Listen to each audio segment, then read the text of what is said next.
रोटी खा के भले जिंदगी बितैया, अपने न पढ़ला बाकी बचवा के पढ़ैया। पढ़ लिख के ही केहू बनल महान बा, पढ़ लिख के ही केहू बनल महान बा।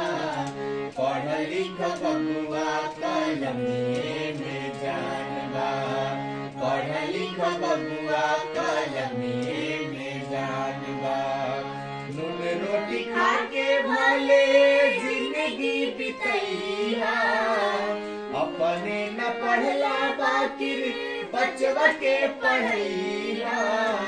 पढ़ लिख के ही केहू बनल महान बा, पढ़ लिख के ही केहू बनल महान बा।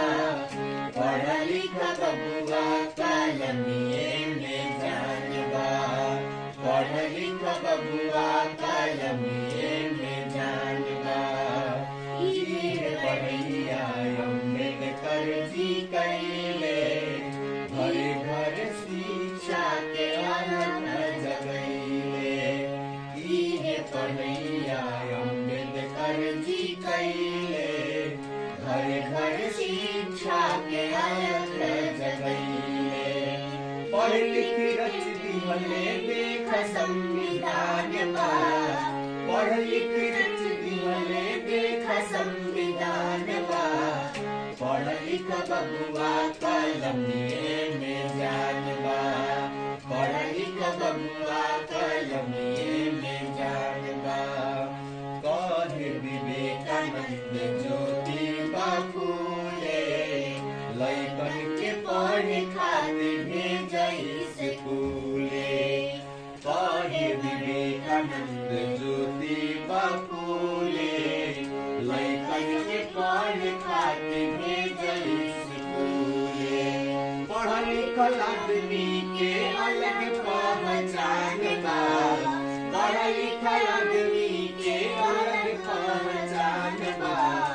पढ़ लिख बबुआ कलमिए में जान बा, पढ़ लिख बबुआ कलमिए में जान बा।